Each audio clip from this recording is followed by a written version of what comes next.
la canción que convirtió a Sandro en leyenda.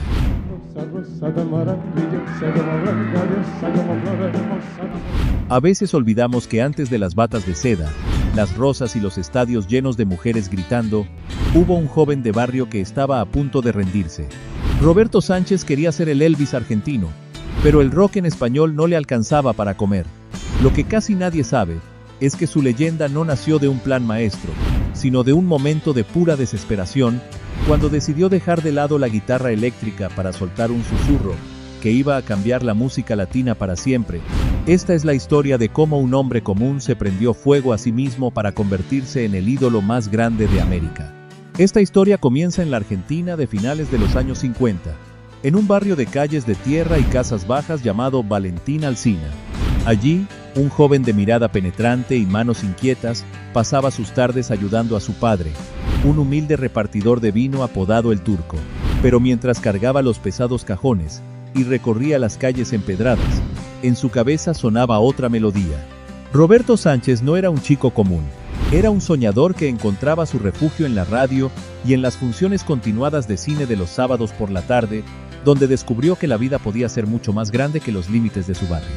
Su primera guitarra fue un regalo de su padre, comprada con un esfuerzo sobrehumano, y fue ese trozo de madera el que le permitió empezar a dibujar un destino que parecía imposible.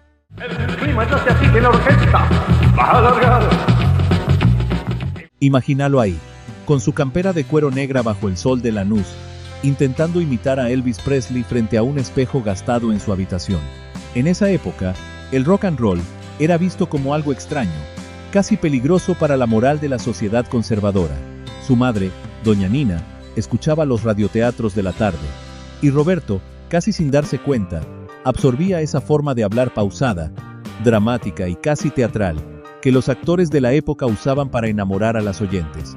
Sin saberlo, estaba mezclando la rebeldía eléctrica del norte con el drama emocional de los barrios humildes de Buenos Aires. Esta dualidad sería la clave de su éxito futuro. Un rockero con alma de galán de radio, capaz de romper guitarras y corazones al mismo tiempo. Los primeros pasos de su carrera no fueron sobre alfombras rojas, sino en escenarios improvisados de clubes de barrio y kermeses donde el entusiasmo de la juventud era el único combustible disponible. Con su banda, Los de Fuego, Sandro era una fuerza de la naturaleza. No tenían los mejores equipos. A veces las guitarras se desafinaban por el calor asfixiante del lugar, o los cables hacían cortocircuito. Pero cuando Roberto empezaba a moverse, el mundo parecía detenerse por completo. Sin embargo, la industria musical le daba la espalda constantemente. El rock en castellano es una moda pasajera y no funciona comercialmente, le decían los ejecutivos de los sellos discográficos mientras cerraban las puertas en su cara una y otra vez. Fue un camino de barro y sudor que forjó su carácter inquebrantable y su voluntad de hierro. Antes de continuar, nos gustaría conocerte un poco mejor. ¿Desde dónde nos ves? Déjalo en los comentarios. Sigamos con la historia. Eran tiempos de giras sacrificadas en colectivos viejos que se rompían a mitad de camino, durmiendo donde se podía y comiendo lo que hubiera a mano en las estaciones de servicio. Roberto sentía que se estaba quedando atrás, que el personaje del rockero rebelde estaba llegando a su techo máximo. Fue en esas noches de soledad, mirando por la ventanilla del micro los campos argentinos, en las que empezó a gestar su mayor creación, él mismo, junto a su gran amigo y manager, Oscar Anderle. Decidió que si el rock no le abría las puertas del continente, lo haría el romance, pero a su propia manera. Fue una apuesta a todo o nada que cambió su destino para siempre. Entendió que el secreto no estaba en los gritos eléctricos, sino en la intensidad de los susurros cargados de intención.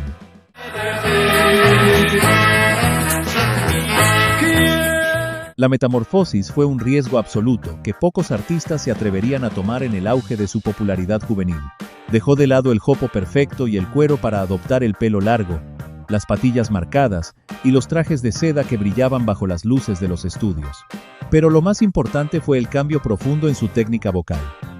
Aprendió a cantar con el aire, a usar la respiración como un instrumento más, y el susurro como un arma de seducción masiva para su público.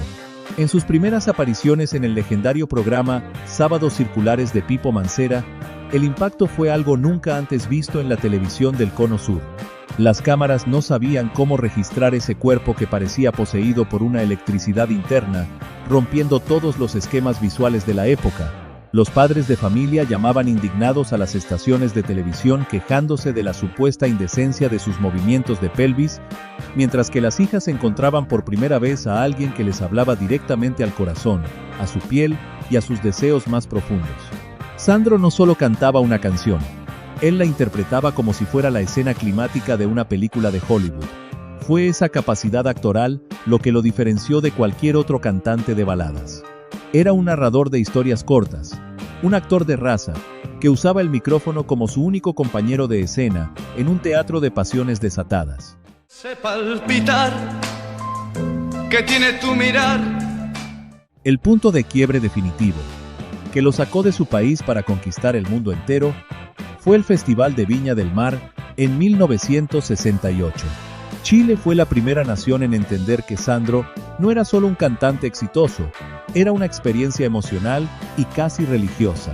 Esa noche, el público más exigente y temido del continente, el famoso monstruo, fue domado por un hombre que se arrodillaba en el escenario, que lloraba de verdad mientras cantaba, y que terminaba sus funciones exhausto, habiendo entregado hasta su último gramo de energía vital.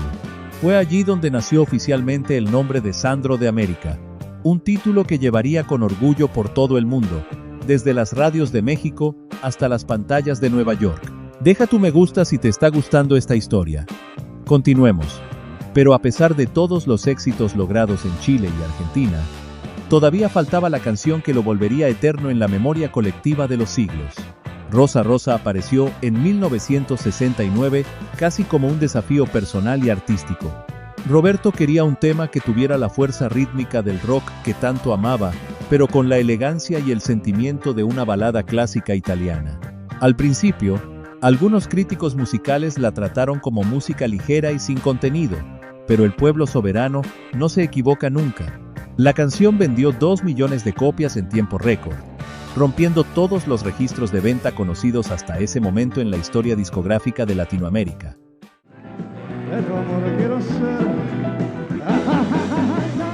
Rosa Rosa no era simplemente una canción que sonaba en la radio, era un fenómeno social que atravesaba todas las clases, desde las élites hasta los sectores más populares.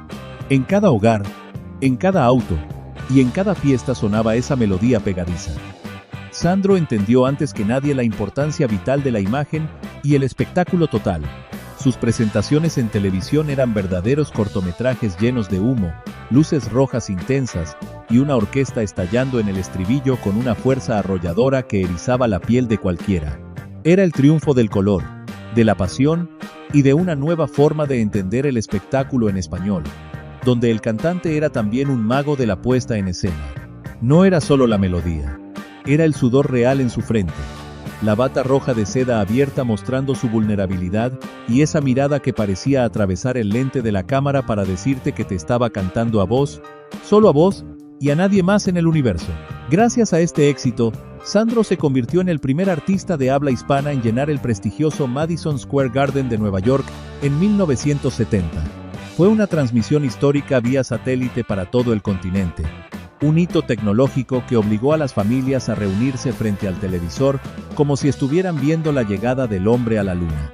El gitano había conquistado la capital del mundo sin perder un ápice de su esencia de barrio bonaerense. ¿Cuál es tu canción favorita de Sandro? Déjala escrita en los comentarios. A medida que su fama crecía sin control, también lo hacía su necesidad de resguardarse del asedio constante del mundo exterior. Así nació el misticismo de su gran mansión en el barrio de Banfield. Ese muro alto con portones de hierro se convirtió en el epicentro de todos los recuerdos y la nostalgia de una época dorada. Sandro se volvió un hombre de pocas palabras, pero de mucha observación interna. Se cuenta que pasaba noches enteras en su estudio de grabación casero, al que llamaba el piano, experimentando con sonidos, arreglos y letras que muchas veces nunca verían la luz del sol. Era un artesano de la emoción, un hombre que prefería el silencio de su jardín a los flashes de la prensa, cuidando su privacidad como el tesoro más preciado. Su relación con las nenas es quizás el pacto de amor y lealtad más largo y puro en la historia de la música popular mundial. Aquellas chicas que gritaban en los años 60 se convirtieron en mujeres maduras que, año tras año, cada 19 de agosto, acampaban frente a su casa solo para que él saliera a saludarlas por un instante. Sandro no las consideraba simples seguidoras o fanáticas. Las llamaba sus nenas con un cariño profundo y genuino y les escribía cartas personalizadas que ellas guardaban bajo llave como los tesoros más grandes de sus vidas. Era un vínculo inquebrantable, que superaba lo estrictamente artístico para convertirse en algo familiar, sagrado y eterno.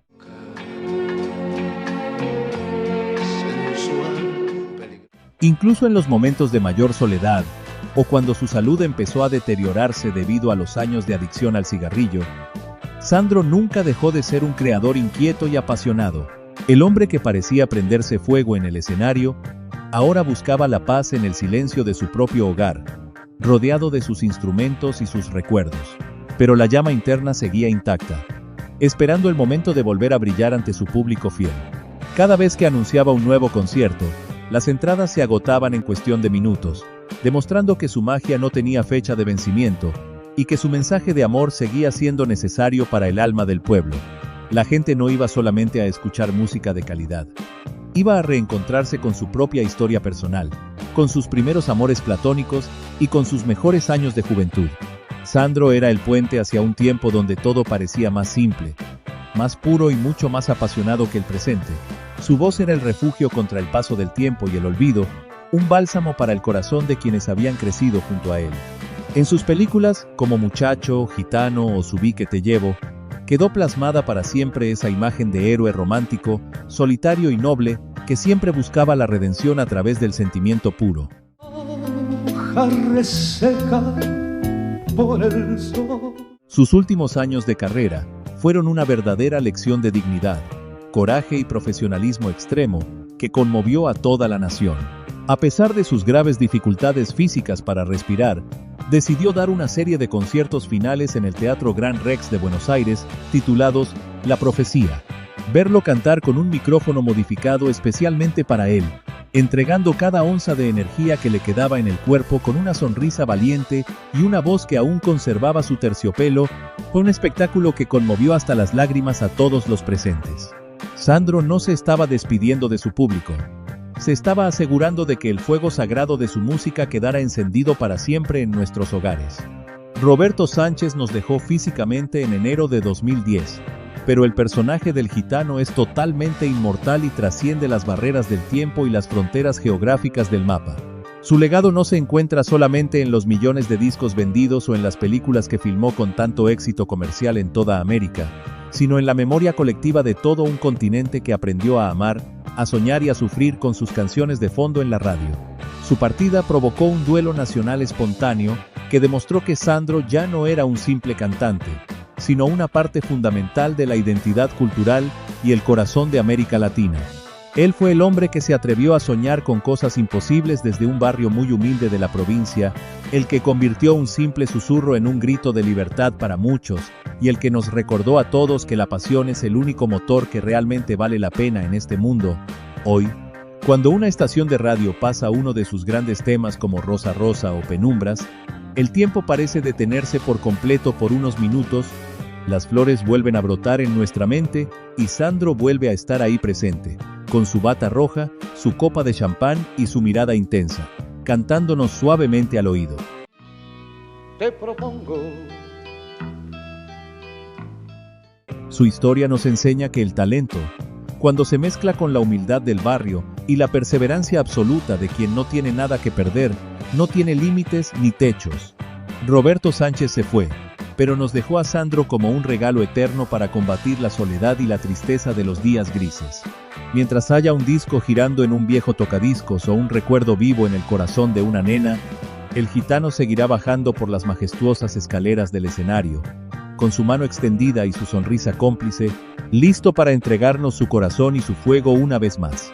Y así llegamos al final de este recorrido por la vida de un ídolo inolvidable que marcó un antes y un después en nuestra cultura. Te dejaremos por acá un video con otra gran historia de la música, si quieres seguir reviviendo la nostalgia de aquellas viejas épocas que tanto extrañamos y valoramos en el presente. Gracias por acompañarnos en este viaje por la memoria, la música y el sentimiento más puro. Nos vemos en una próxima ocasión, para seguir recordando juntos las canciones y los artistas que marcaron nuestras vidas para siempre.